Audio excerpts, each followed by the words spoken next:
Good morning, good morning, good morning. My name is Galen Bingham. I am the leadership strategist, and I am just so excited to be hanging out with you guys as we talk about Think and Grow Rich with the International Mastermind Association. And this is going to be an amazing conversation as we talk about the brain, the 12th step to riches. But not only is this going to be an amazing conversation, we've got an incredible guest. We've got a guest who is going to bring this content to life. And just to give you a little cue, you're going to be hungry. You're going to be hungry for more when this is over. This is going to be the capstone of an incredible week for me personally. I spent the entire week hanging out with Dr. Delatoro McNeil. I spent the past couple of days hanging out with Miss Ann McNeil. And today we're going to cap this off with the godfather of motivation. So let's get into this conversation.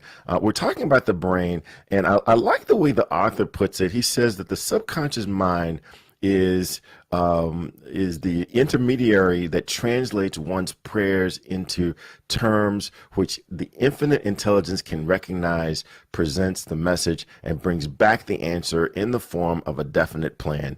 And that's what we're going to be talking about, how the brain has a whole lot more power than what we give a lot of credit for. So with that, I want to bring in Miss Ann McNeil, and this is going to be an amazing show. I know that you've got a personal relationship with our guest that we've heard about for years and years and years.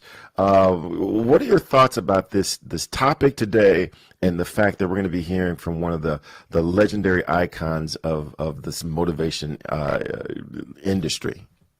Lottie Dottie and everybody, go call somebody and comment, like, and share this podcast. Call your family and friends and tell them come out, because this is going to be a very interesting podcast.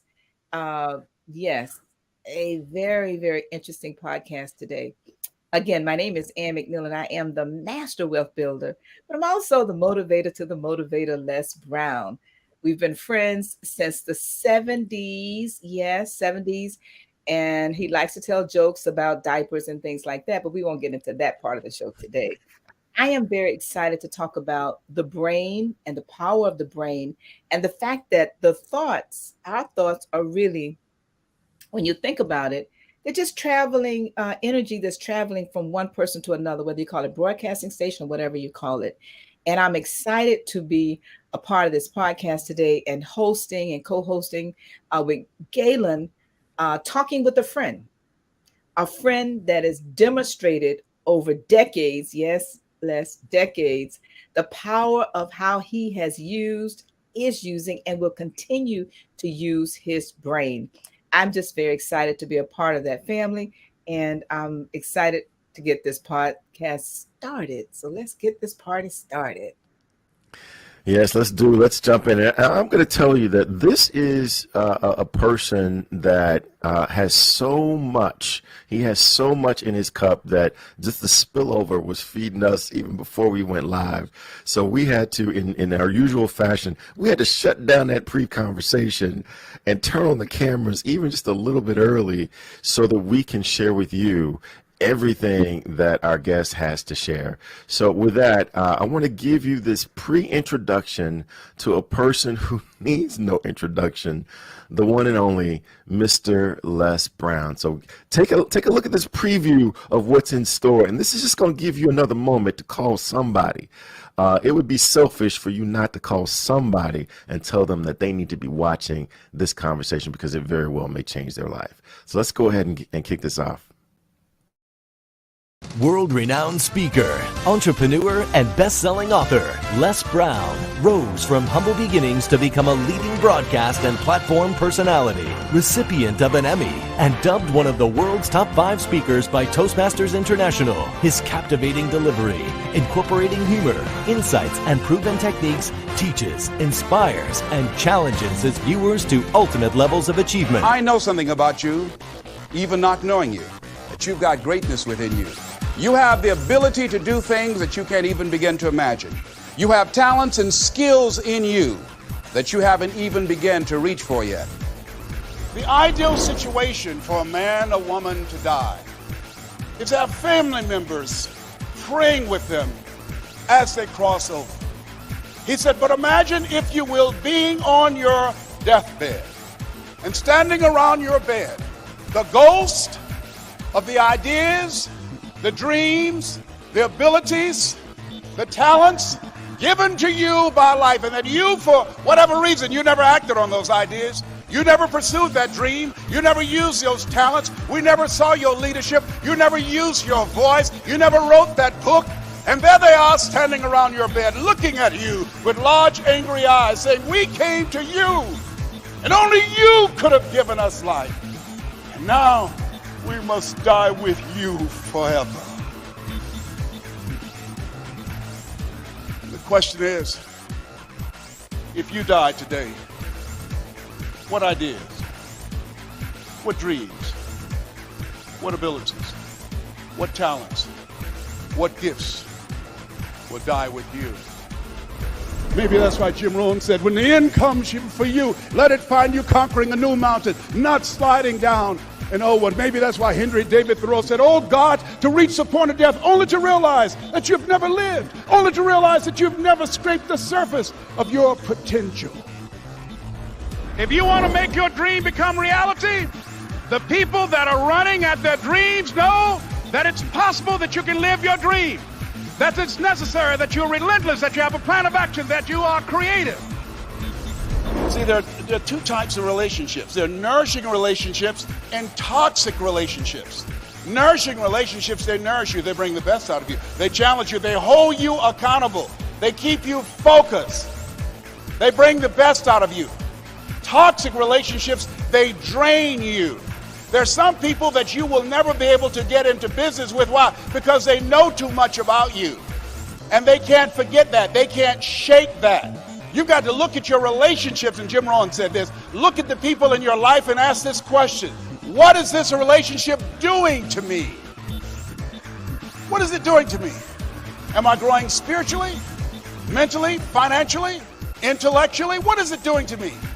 If you're a young person, does it put you on the honor roll or get you on the detention list? What is it doing to you? There's a new term in psychiatry called relational illness.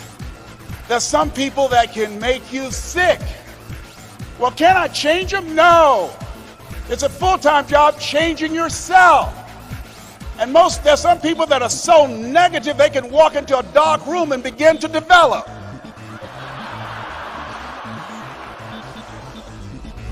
The people that are running after their dream know they're going to have hard times. They keep on running because they're saying within themselves, I'm the one, no matter how bad it is or how bad it gets, I'm going to make it.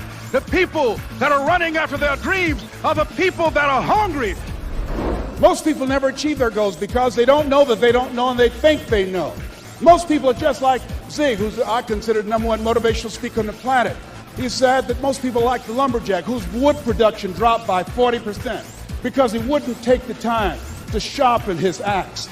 Those of you that are here for the first time, if you want to come back again, I can tell you the veterans who are here and been coming for 40 years or more, those are individuals who spend time working on themselves, developing themselves, expanding their minds. They know, as a man thinketh, so is he. They know in order to have the things tomorrow that others won't have, you've got to be willing to do the things today others won't do, like work on your mind. And with that kind of courage, with that kind of affirmation and reason to empower me, I got a saying that when life knocks you down, try and land on your back, because if you can look up, you can get up. All right? The people that are living their dream are finding winners to attach themselves to. The people that are living their dreams are the people that know that if it's going to happen, it's up to them. And they're resolving within themselves, it's not over until I win. When he talked about having personal growth before you can attain professional achievement, and when he said better selling begins with a better you, that put the focus on the kinds of things that I can do myself in taking charge of my life. And when I do that, everything else falls in place. Les has the ability to inspire people to pursue their passion, to live their dreams. And whether they're in sales or personnel, or whether they're just a machine operator, it's very, very important that you have some passion for what you're doing. And Les inspires people to have that passion.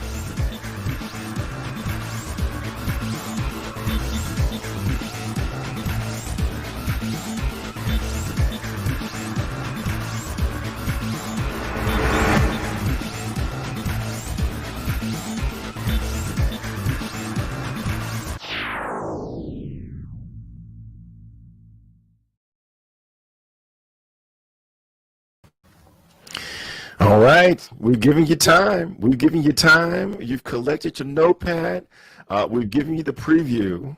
Now, with Ms. Ann McNeil, I am so honored to introduce to everyone Mamie Brown's little boy, the one and only Mr. Les Brown. Hello, how are you? It's always a treat when great people meet. Ah, fantastic, fantastic. Well, hey, we've heard all the stories pre-recording about the relationship that you and Miss Ann McNeil have. I'm going to tell you that you have probably been my oldest mentor, although you and I have never met.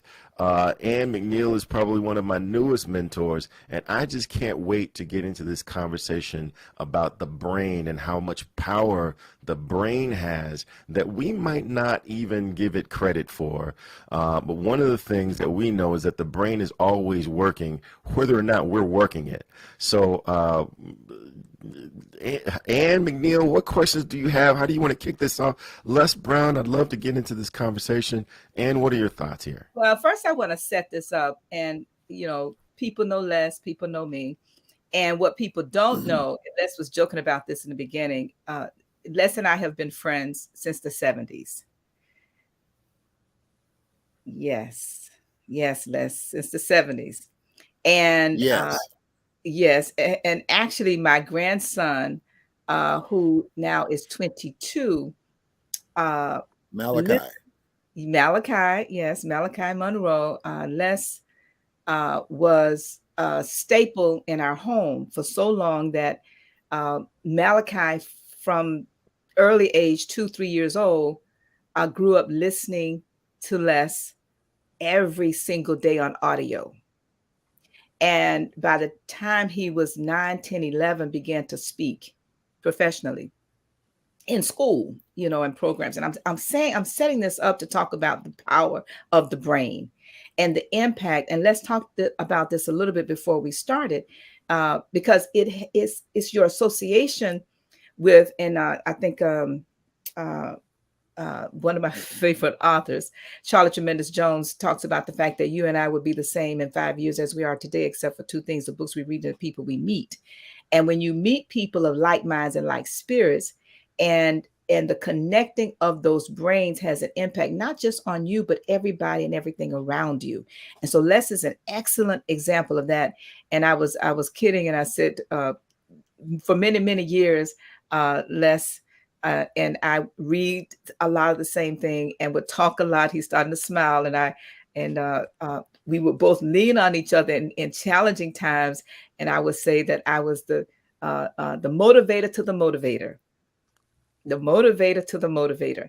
And so for those of you that's listening, I was scheduled to be hosting today. And I told Galen, I said, no, I think you should host today, because this would be a very difficult podcast for me to host, because it's a very difficult podcast for me to host. We are talking about friends, and so, but I do want to say, though, that this is going to be a very interesting podcast, because Les has talked to me for many years and has challenged me about the book Think and Grow Rich, and he's going to get into talk about that, which he started talking about before.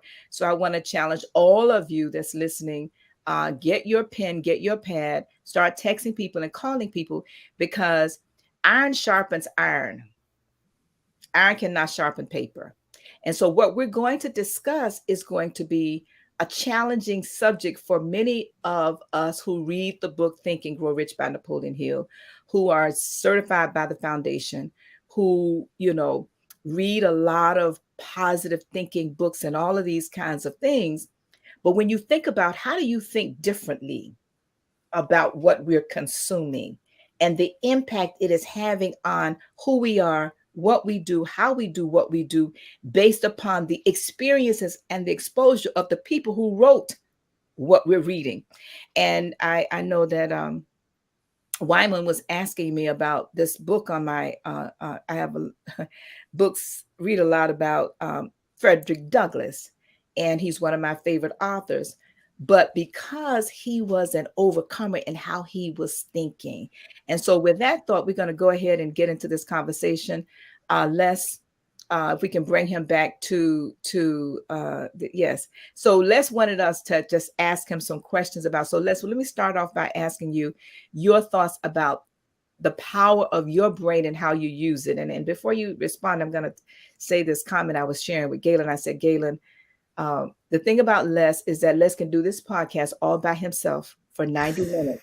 So once you ask him one question, his brain really is a computer. For those of you that listen to him, prompt to, you give him a word, his brain automatically, like a Google search, watch his eyes, his brain, like a Google search, will go back into his memory banks, and he will do a keyword search on that word and pull down every quote, every experience, every example, and every story that relates to that word.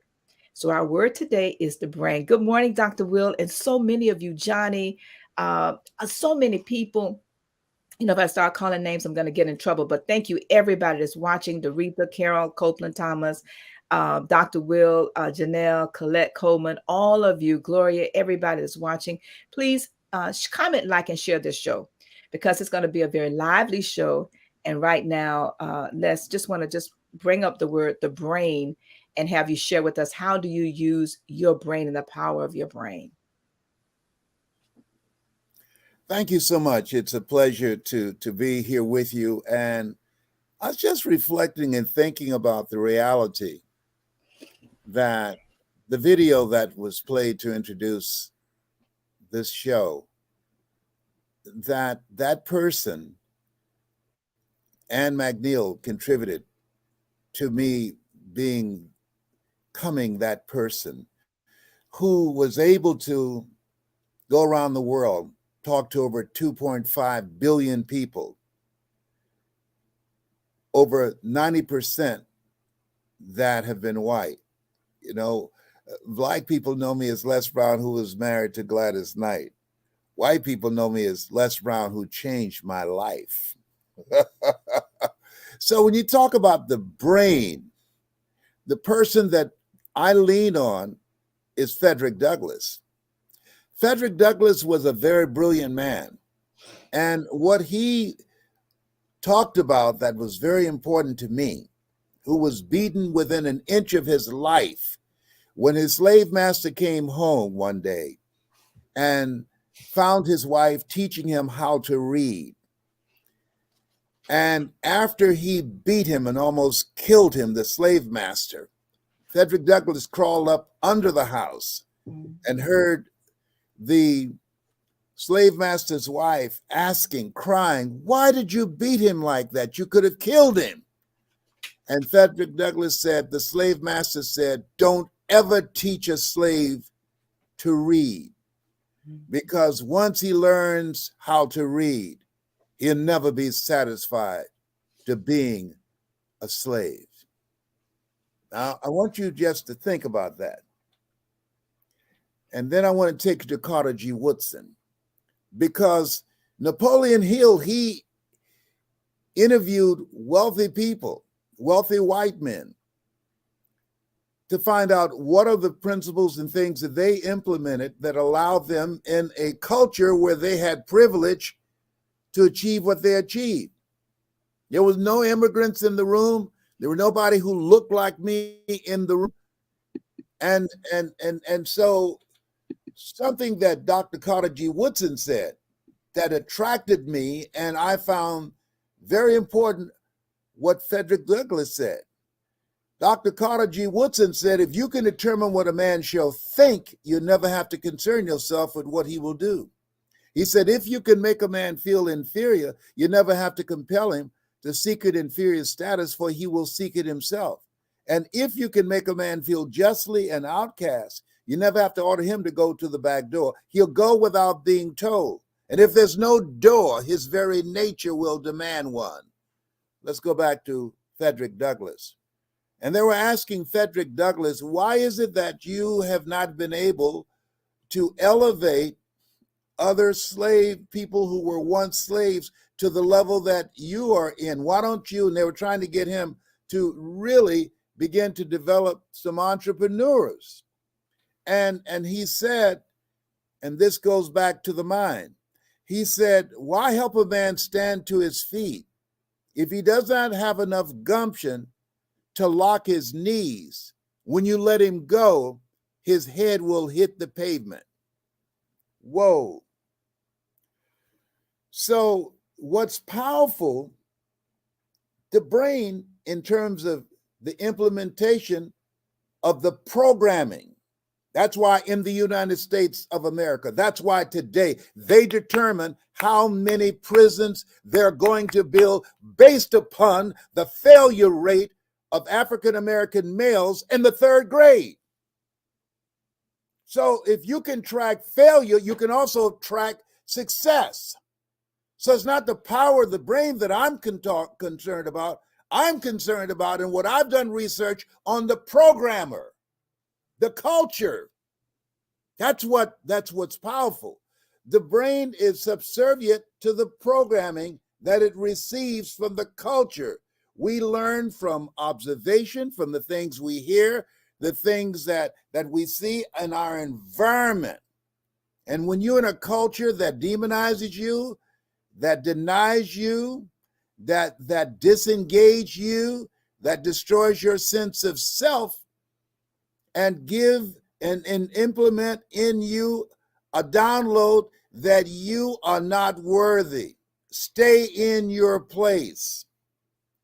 That, to me, is what I was concerned about, because Ann McNeil knew me before I climbed on these stages and spoke around the world. She knew me at the lowest point in my life when they had the state attorney general at that time, Janet Reno, did a political investigation of a youth program that I had in Miami. And then when I was vindicated, saying he spent $100,000 training youth, but $25,000 of his own money. And we asked him where he got it from, and he said, none of your business. And then he went before the Miami City Commission, and when they said, we're going to give you another contract, and he said, no, I'm going to use the talents, abilities, and skills that I was teaching the children in Liberty City at the Caleb meeting room there, and implement that in my own life. And it'll give me 5 years to earn my first million. And I did it in 3 years, and I kept going. So what we want to look at is the kind of culture that we can create that will allow people to live out of their imagination and not their history. And that's why Booker T. Washington said, judge a man not by what he accomplished, but what he had to overcome for his accomplishment. That's why Bigger Thomas said, the impulse to dream has been slowly beaten out of me through the experiences of life. And so the level of thinking that we must have right now goes beyond Think and Grow Rich. It goes beyond Napoleon Hill, because Napoleon Hill, at the time he wrote that, he could register to vote. I could not. He could vote. I could not. He could sit in the front of the bus. I don't care what I was thinking. I could not. They just had last year a study from the Milwaukee Federal Reserve, and they said that a study was released that a white high school dropout will earn 3 times more wealth than a black college graduate. Don't tell me nothing about no Think and Grow Rich. A black college graduate, a white high school dropout. How is that possible? Because of the culture, because of the structure that prevent people from advancing That's not a part of the dominant culture. So I studied the brain, but I realized you can have all the knowledge, you can have all the qualifications, you can be a graduate from Harvard. Just think about this. We had a president, no drama, Obama. And the most controversial thing that they just leaped on, he wore a beige suit one day. Come on, look here. If what we see now, if he had done any of that stuff, he would have been under the jail. I mean, a beige suit, they raised all kind of hell. A beige suit. 8 years, no indictments, no impeachment. And they were looking, and they were looking. They were with a magnifying glass. Okay, so And I got to call you on this. How is it that you don't have, you got to be hungry behind you or live your dreams? Because you know me. You helped to create this man that people are watching now. You know me before I became that person. You saw that person because before I saw him. So you got to have people in your life, Galen, that can take you to a place in yourself that you can't go by yourself. You got to have people in your life like Ann McNeil who believed in me until my belief kicked in. That's why I honor her. That's why she can say truthfully, she motivates the motivator. That's no hype. That's real. She saw me. There's a line in scripture where Jesus came to a city and this lady screamed, "Lord, have mercy on me." And the scripture said he saw her. Ann McNeil saw me before I saw me. And what I've come to find and what you will discover in the masterminds that she conducts, that you cannot read the label when you're locked in the box. That you have to have someone who can see in you what you cannot see and have the skill set through that emergent mastermind process to release what Elizabeth Browning would say, the imprisoned splendor. Don't start me. Don't come for me this morning. Don't come. I'm not the one. I've got a question for you. I've got a question for you because, like I said, you better come up with several this morning because I'm ready for you. I'm so fired up. Y'all got me up this early in the morning. Jesus will sleep this kind of morning. Come on.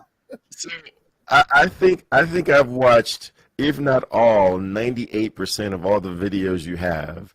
I've listened to maybe 75%, if not all, of the tapes that you've recorded. One question I've always wondered, how do you get someone, one of the first steps to breaking out of, I call the matrix, which is what you've been talking about, that we're all living in this matrix. One of the first steps to breaking out of the matrix is first to realize that you're in one. And you talked about the programming that we all operate from, if we're not wise enough to say, hey, wait a second, what do I want? Not what can I get, what do I want? What's the key to breaking out of this matrix and actually waking up? I think it was Harriet Tubman. I could have saved more if they had known they were slaves. I'm glad you asked that question. And this is pivotal, the role that Ann McNeil played in my life. Remember, I said we learn through observation and environment, and stepped into a non-traditional area of construction. A woman. She went in that area. Henry David Thoreau said, 2 roads diverge in a yellow wood, and I selected the one less traveled by. And that has made all the difference. And I used to ask her, she probably don't even remember, how did you decide to go in there? There was no women in that space, white or black. And she said, I decided I wanted to do that. See, we make decisions and our decisions make us. And so she made that decision that that's something I would like to do, and some of that money's got my name on it, and I'm going to find a way to win. So when I went to see Zig Ziglar, Dr. Norman Vincent Peale, Tony Robbins, and all of them, I said, hey, I was bored at a meeting. I was seated on the front row, and a guy spoke before Zig, and the room was as quiet as a graveyard between funerals. And they gave him polite applause. And I said to the guy next to me, I said, man, that guy was boring. And he said, and I didn't know that was his brother-in-law. He said, you ought to be that boring and make the kind of money he made. I said, how much did they pay him? He said, $5,000. That's my brother-in-law. $5,000 for an hour. How much do you make an hour? I said, I don't make that a month. I looked at my watch. I said, an hour? And I sat back in my seat. I said, if he can do it, I can do it. The Ann McNeil factor. Some of that money's got my name on it. And the rest is history. Now, in the United States, I get $70,000 an hour. And when I speak outside of the United States, like I'm going to Ireland and Hong Kong, $225,000 an hour, because I had an example of what was possible, suffering from possibility blindness because of my programming. What we have to do is allow people to go through a process. When you serve dinner, you don't go and get a plate that somebody else is eating out of. You wash it. Well, but wait a minute, just food been on there and I used a fork. No. You have to clean that out. We got so much stuff in us that says stay in your place. Programming that has to be cleaned out. They say garbage in, garbage out. No, garbage in, garbage stays. And it stinks, and it shows up in a life of mediocrity. It shows up in self-destructive behavior. It shows up in a virus, HIV, hood-infected virus, AIDS, addiction to incarceration, and death syndrome. I'm through speaking. I know you enjoy this, Galen. So Les, Mr. Brown, another question for you. You know, we know that you are the motivator, and we know that you've studied. This wasn't an overnight success. Who do you go to, and what do you do to stay motivated? Because successful people aren't people who never have a negative thought. They just bounce back quicker. So what do you do when you find yourself in need of motivation? He's one of my go-to people. That's number one. Number two, Mike Williams, he wrote a book called The Road to Your Best Stuff. The Road to Your Best Stuff. I wrote the foreword for that. And my oldest daughter, Dr. Ona Brown, and my baby daughter, Serena. So they're in my head, and my daughter, Samaya, because they watch me, they study me. You can't see the picture when you're in the frame. So you have to have people around you that can see what you can't see. Malachi, Ann's grandson, he's one of those go-to people for me. He's one of those people that's helping me go to a place with my business that my speaking can't take me there. I'm in a place in this point in my life that Einstein said. He said, the thinking that has brought me this far has created some problems that this thinking can't solve. I was about to do something the other day, and I called Malachi, and I said, I need you to coach me on how to do this. And he recorded something and sent it to me because he knows that he couldn't just type it for me, send me a text or an email. He knows I learned verbally. So he knows how to speak in a way that I can hear it and incorporate his instructions to decode what I don't know so that I can get on the path to mastering this so I don't have to make that call to him. but he knows how to talk to me in a way that I'm able to get it. So you have to have people around you that you select who have knowledge, abilities, skills, resources, and an ability who understand you and that can help you get unstuck and move to the next level. Ms. Ann, what you got? What do you have? I'd like Don't to come have for me. Don't come for me this morning. Les. Have I would like conversation. to share. I know we read a lot of the same things, and it goes back many, many, many years ago. And one of the things that I'm very impressed about with you is the power of your brain to assimilate information and recall.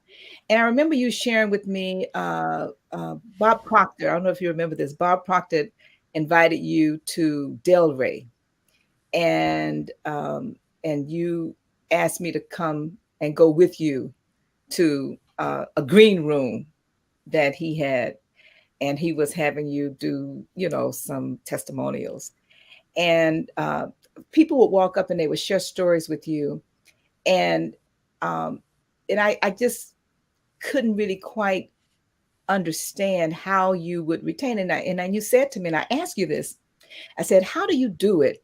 And this is what you said to me, and I would like for you to share this with everybody, and how you actually train your brain to recall, because this we are talking about the brain. You said to me, well, say like this lady just shared with you a story, and there was a point to the story. So you said, and what I do is then I repeat the story, and I repeat, he shared, may change the names or whatever. So the point of the story cemented with the story itself.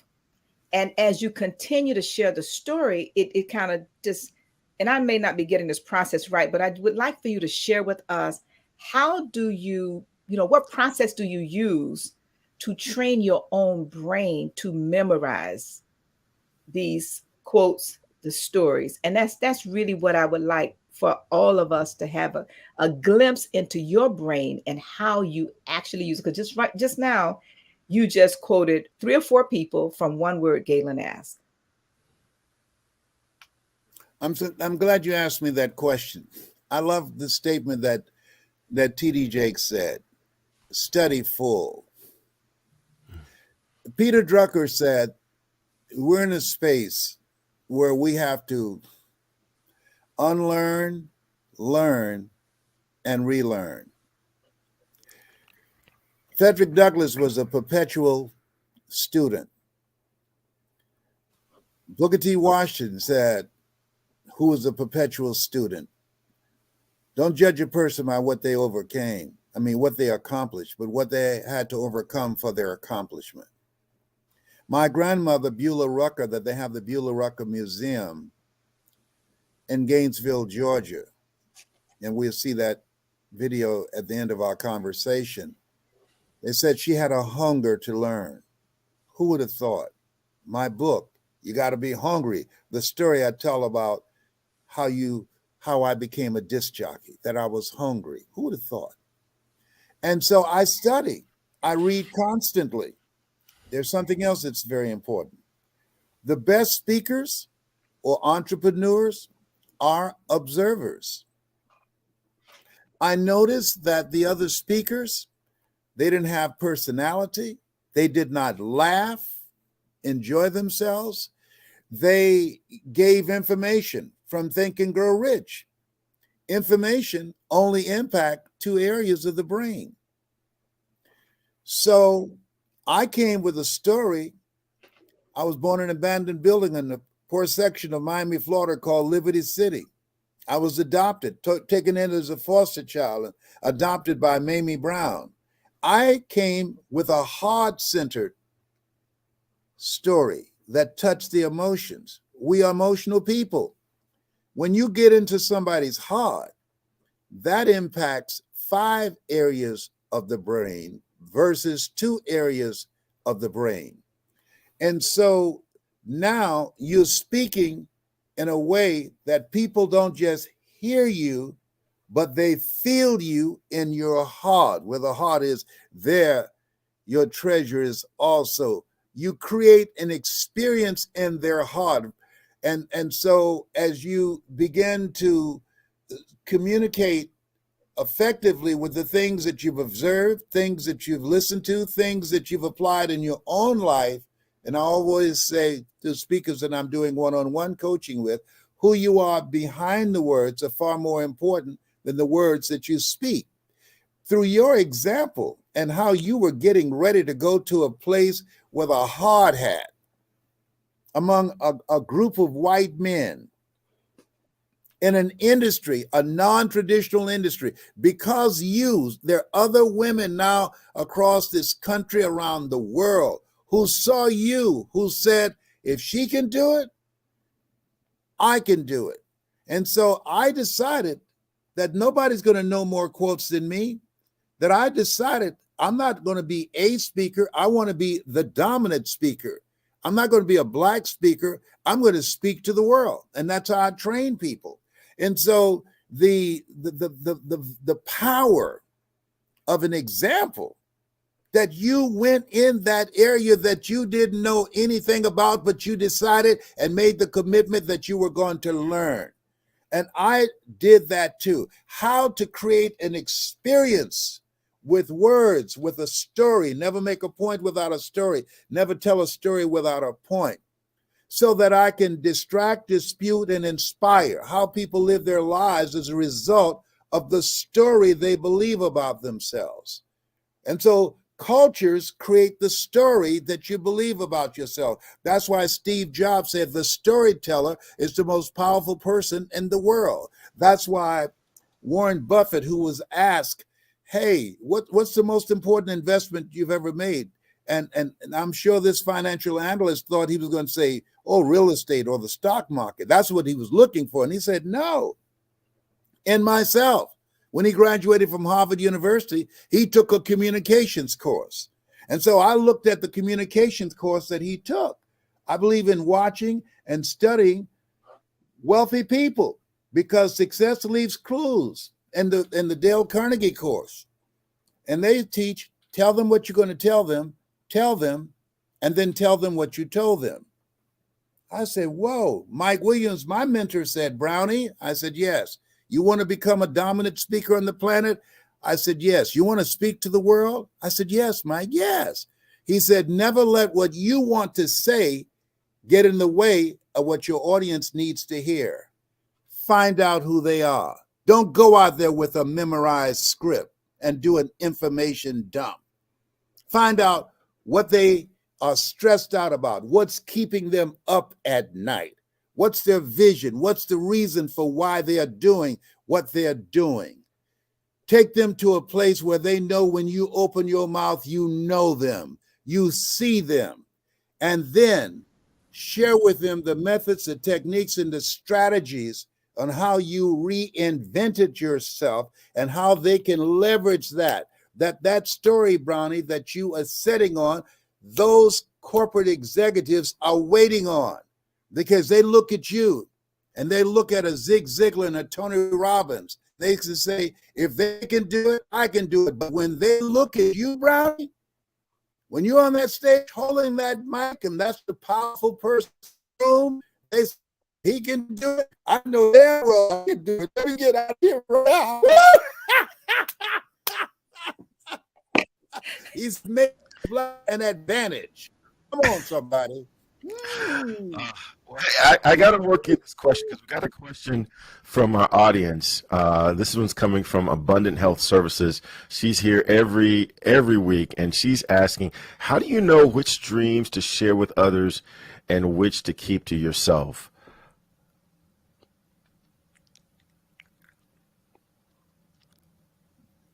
Okay, we have a slight delay in the internet connection. Okay, so it looks like question, we had a slight delay. Yeah, so we got a question from Abundant Health Services, and she's asking, how do you know which dreams to share with others and which to keep to yourself? Because not everyone is prepared to nurture your dreams. So how do you make that discernment?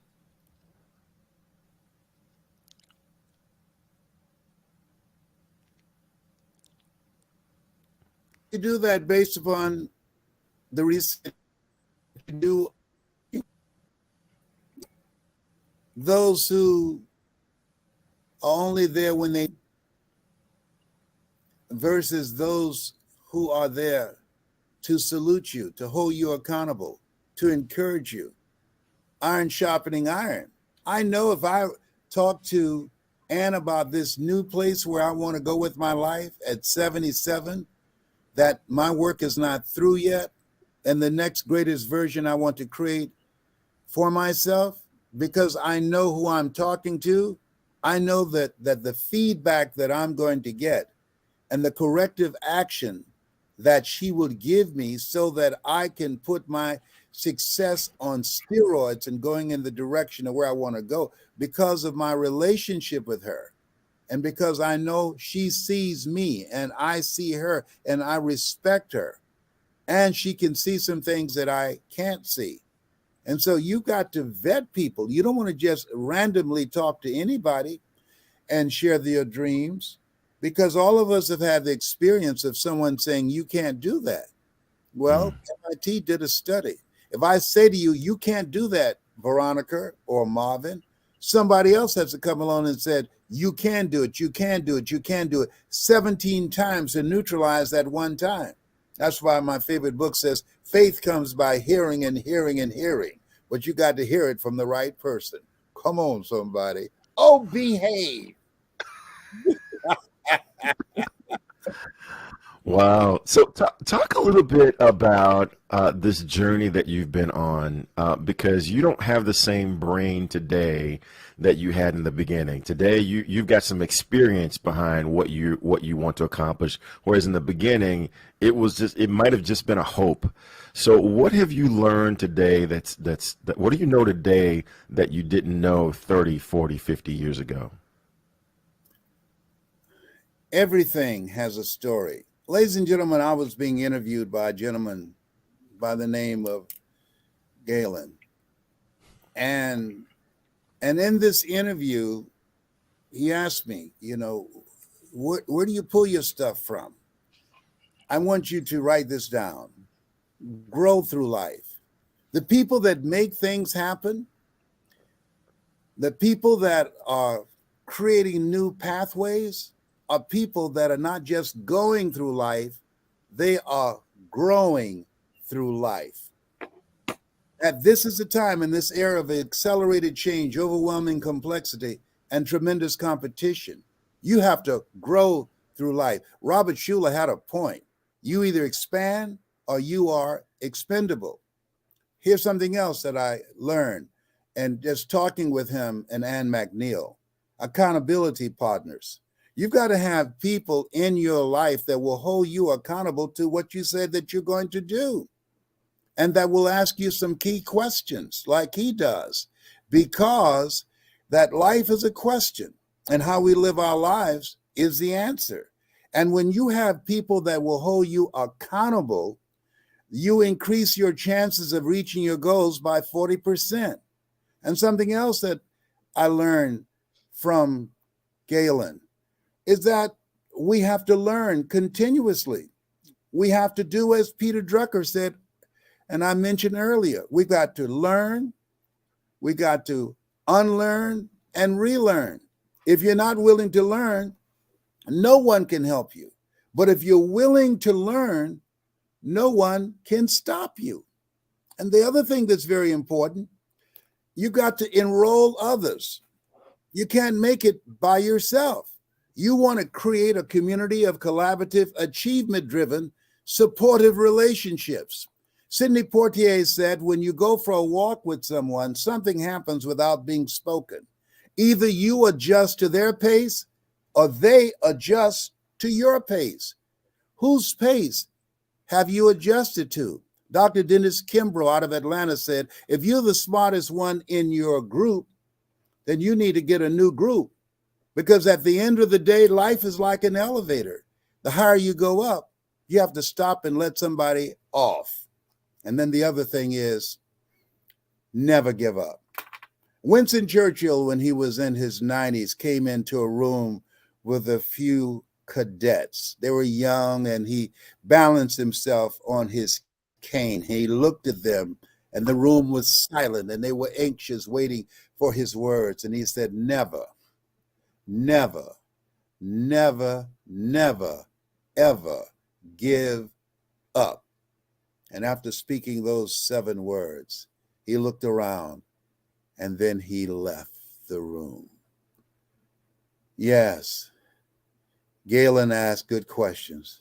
Yes, life is a question, and how we live our lives is the answer. You have something special. You have greatness in you. Grow through life. G, accountability partners. A, learn all you can. L, enrich and enroll others. E, and N, never give up. That's my story, and I'm sticking to it. Galen, you need to write that down. Galen, Don't write come for me. Don't come for me. You might run over here, but you will limp back. I'm not the world. It's called the Galen Principles of Success. I love it, Galen. Write that down. You're on mute, Galen, in case you're trying to say something. Listen, we're going to start wrapping up because we do have a couple of videos that we want to show on our way out. Les Brown, you are always on time. Do you have any closing remarks before we play this closing video right after Galen tells everybody who he is and how people can connect with him? You're going to do the same. And I'm just excited to just be in the place publicly sharing you with the world as you always do, so graciously and so freely. Oh, let me say something about that. Now, for many of you that know me, know I'm always a giver. And Les has said to me, Ann, listen, stop giving everything away for free because people don't respect what they get for free. And the more they pay, the more they pay attention. I had to grow my self-confidence, and I'm still growing my own self-confidence to a level to where God is calling me to be. That's the best way I'll put that. But I am doing a better job, Les, in charging people for the wisdom, the knowledge, and understanding that you shared over the years with me. And I think that, again, going back to the point was made earlier, only iron can sharpen iron. Iron cannot sharpen paper.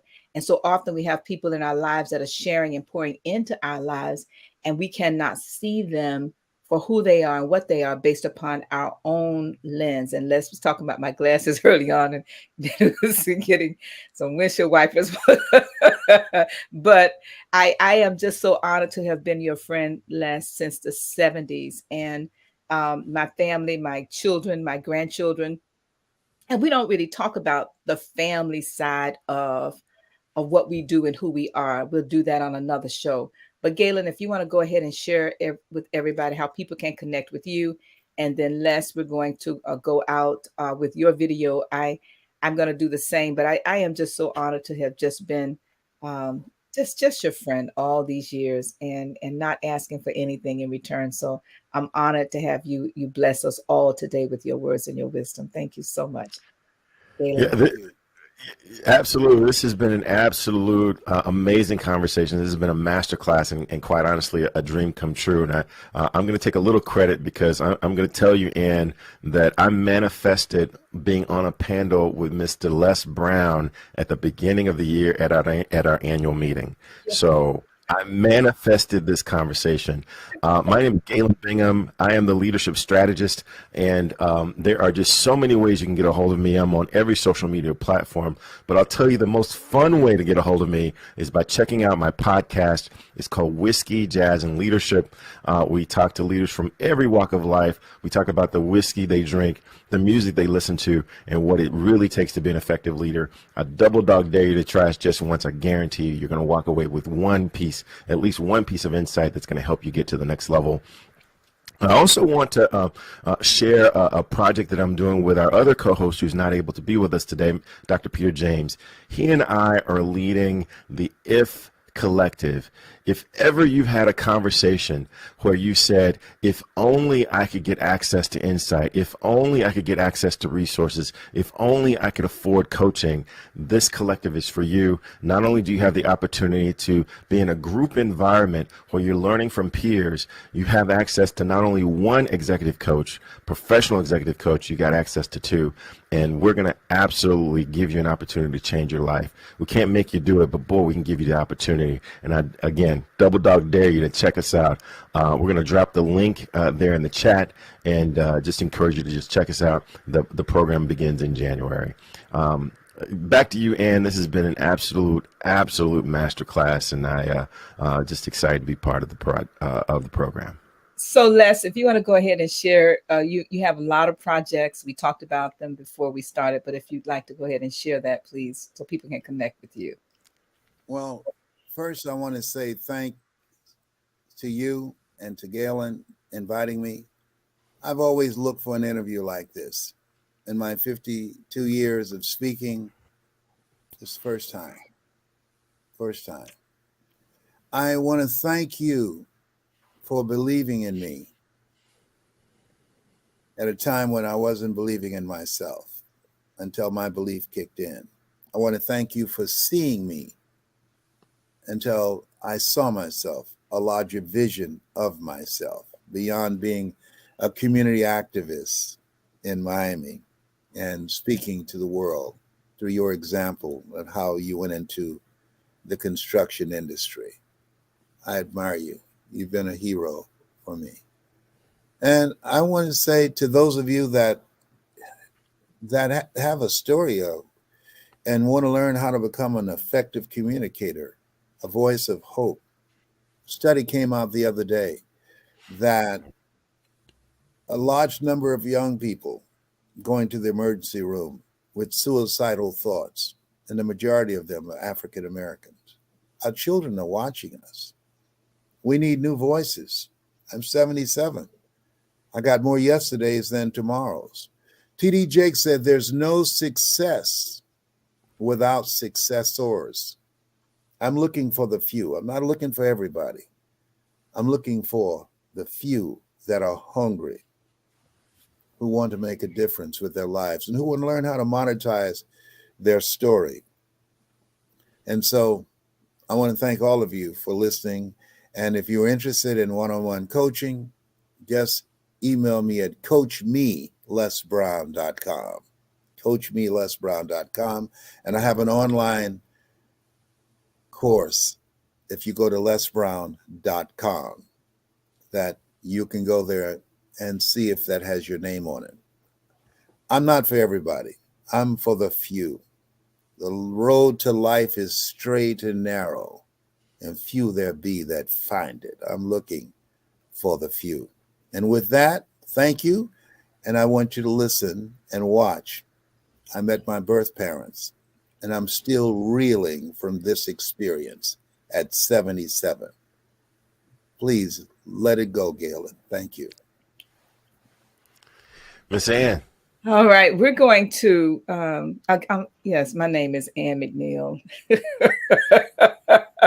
I am the master wealth builder and also the motivator to the motivator. You can connect with me by going to annmcneil.com. We have an enormous amount of events that we host, and one in particular is our annual meeting on behalf of the International Mastermind Association. This is not a conference, it is a meeting for your life, where we give you an opportunity and your family to come every year in the beginning of the year In 2023, it's January 6th and 7th at the Boca Raton Embassy Suites. You can go to internationalmasterminders.com/events and you can register. But think about, where do you go on an annual basis to bring your life in writing? Yes, bring your entire life in writing, your spiritual goals, your family goals, your financial goals, your health goals, your education goals, your personal development goals, the recreational area of your life. What is your goal? Your civic goal, your creative goal. What are the goals that you have for your life?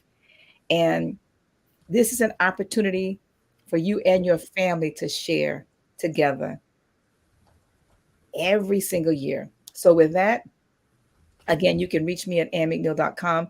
We're going to close out with a phenomenal video where Les Brown was finally able to connect with his birth mom. And this experience, I think, speaks volumes to all of us, because whatever we're seeking is seeking us.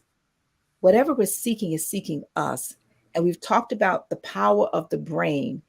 And there's something in a desire that you must have first, even if it's not spoken.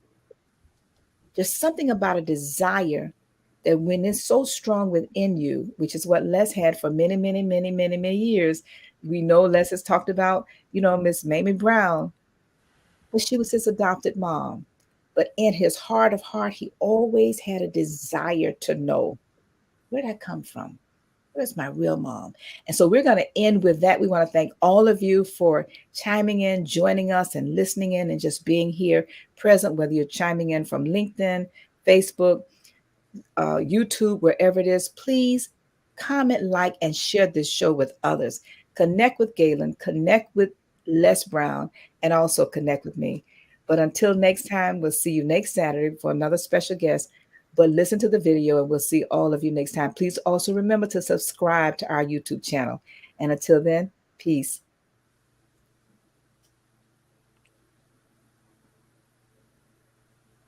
Something special. You have greatness in you. I've heard it said that there's some things you can't see looking forward, but you can only see looking backwards. I've been known for speaking and changing people's lives all around the world, using my voice and the ability to tell a story in all types of situations. I often talk about the fact that I'm here because of two women. One gave me life, that's a person that I had never seen. And one gave me love, that's the person here holding me and my twin brother, Mrs. Mamie Brown. God took me out of my biological mother's womb and placed me in the heart of my adopted mother. And I had no idea, being raised in poverty. We were poor, but we didn't know we were poor. And something in me, I don't know exactly when it happened, but I remember one day when I went to an event and I saw Dr. Martin Luther King Jr. speak in Miami. And I went to see Malcolm X. And I was so moved by their oratorical skills, I said, I want to do that. I was so impressed with Malcolm X that I went to school the next day and said that my name was Leslie X. And the teacher called my mother, Mrs. Mamie Brown, and that was the end of that. She beat that X out of me. But I used my voice as a radio personality.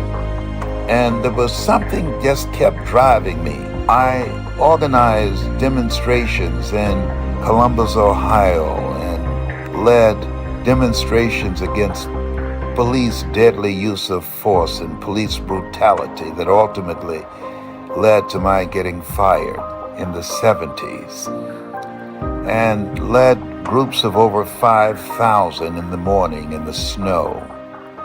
I became a state representative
talk show, The Les Brown Show.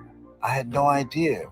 Where did this gift come from? I often thought, did I get it from my father, or did I get it from my mother? I've spoken on platforms with Richard Branson in South Africa, Robert Kiyosaki, and other top speakers from around the world. And my oldest son went on a search unbeknownst to me, and through some research found my birth parents and discovered that my grandmother, Beulah Rucker, who was a motivational speaker and educator, and she started a school. She taught herself to read and listen. Article said she was hungry to learn. So hungry, she taught herself the alphabet and how to read with newspaper that was used to insulate the walls of the cabin that she stayed in to keep the cold winter air out. And she went to a school, and the day that she had to register, she had no money, and she stood before the head of the school and held out both her hands. And when he asked, "Where's your money?" and she said, "These hands can work." And he sent her down the line. And she came back, being persistent, because she was hungry to learn, and said once again, "These hands can work." And he looked at her, and I'm sure there was something in his mind that said, she is not going to be denied. And he let her in the school, and she worked for him and other instructors at the school, and she graduated with honors and went back to Gainesville, Georgia, and taught veterans and people in the community, adults and children, how to read, and taught them how to teach others how to read, and taught them how to be hungry to learn. See, this thing called life, if you're not willing to learn, no one can help you. But if you're willing to learn, no one can stop you. And they develop all types of skills that will allow them to become entrepreneurs and control their own future. My grandmother. And that which was in her, she obviously passed it on to my mother, Dorothy Bell. And my mother, she was a motivational speaker like her mother. And she traveled all over Georgia and the country speaking, and she played the piano, and she sang, and she had a bubbly personality, and she loved helping people. I wondered where I got this gift from, and now I know. And so my oldest son, unbeknownst to me, went on a search for his grandparents, and he found them, pictures of them. And I talked to a brother that I did not know I had, and went to the Beulah Rucker Museum, my grandmother. I called him and I said, "Dorothy Bell is my mother." And he said, "Well, that's my mother too. So that makes us brothers." And I went there to visit him, and I got to the museum first. And all I could say to myself was, I found them, and now I know why I am who I am, where I came from, and where I got my voice from. Oh, I feel like Mother Teresa, who said, "Just when I thought I got a handle on life, the handle broke." This discovery opened up a whole new world for me. To God be the glory.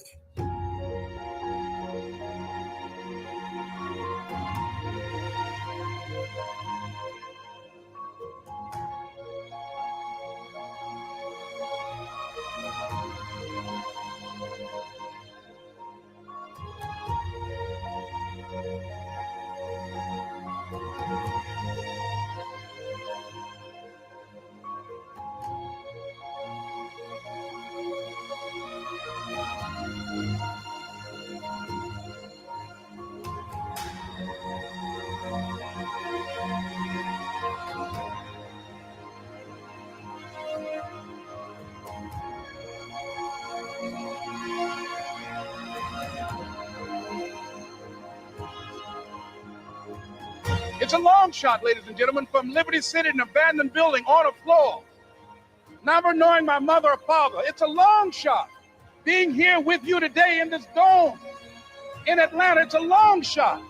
No college training, labeled educable, mentally retarded, but I kept running toward my dream.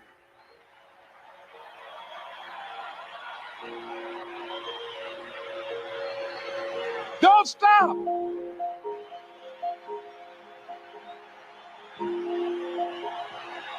Don't stop.